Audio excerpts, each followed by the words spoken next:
One. Let me take this opportunity to share a story from about 1984. Wintertime. It was a nice, clear day, but it was cold. It was in the late winter, early spring.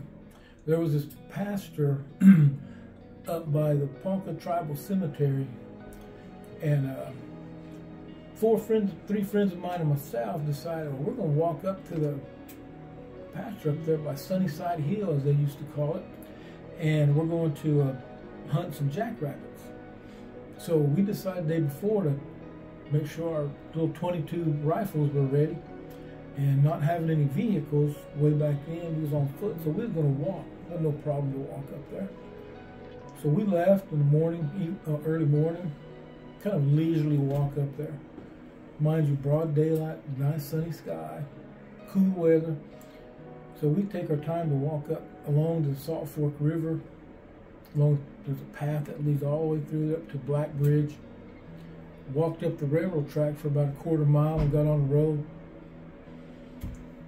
We navigated a couple of dirt roads, getting to Cemetery Road, and we walk on up there. And I'm trying to remember this, but we shot several rabbits when we got up there, but I don't remember what we did with them, because on the walk home, I don't remember us having those rabbits. But it started getting later and later, because we was up there all day. And about 4 in the afternoon, and we better start walking back. So we start walking back and got on the Cemetery Road, and we start walking east. Before we get to the railroad track, there's a dirt road that goes south, so we got on that. And it's on that dirt road on the right. It's probably a 3/4 of a mile down to our next turn. And there's a big old tree on the right side of the road, and that tree is still there today.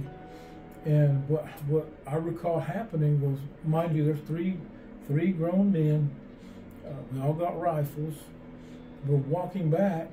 It's a sunny day, and about just a few minutes walking south, we see somebody turn a corner way down there.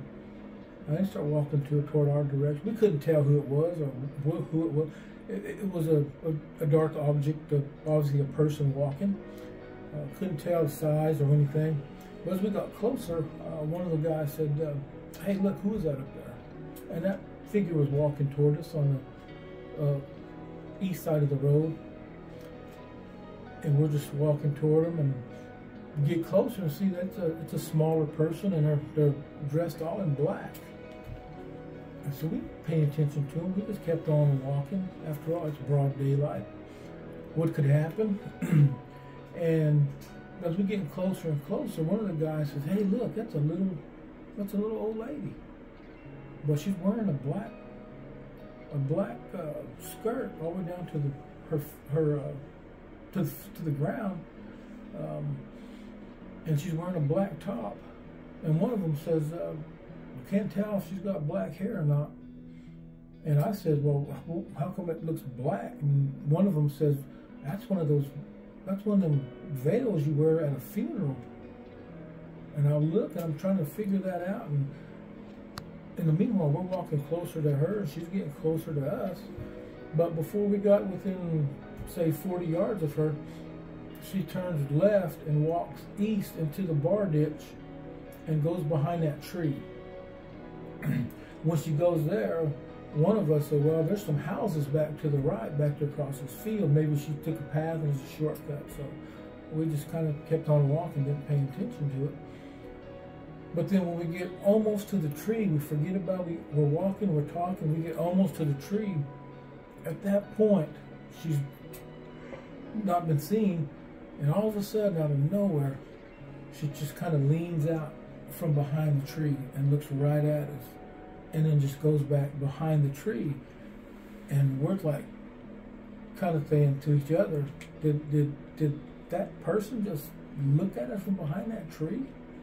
And it was really freaky, because up that close, you could see the veil that she were wearing, and she wasn't but about, I would say, 5 feet tall, if even that. But she was wide, kind of like wearing a black squad dress, a skirt or whatever. And we were walking with our rifles. We got almost even with the tree, and then she steps out from behind it and looks right at us again. And no facial features, doesn't say anything. We can't see her face, just the black veil and the black outfit. And being young men, you know, we took off running. You know, we didn't sit there and consciously say, "Oh, I got a gun, I'm gonna pull my gun." No, we got out of there pretty fast, and we didn't bother looking back. In our minds, we're thinking, there's only one thing in our cultural background, one of those myths, one of those stories, and that's what we were throwing back and forth all the way home. Did we just see a deer woman? And that's my story, and I'm sticking to it. Weeblaha. No.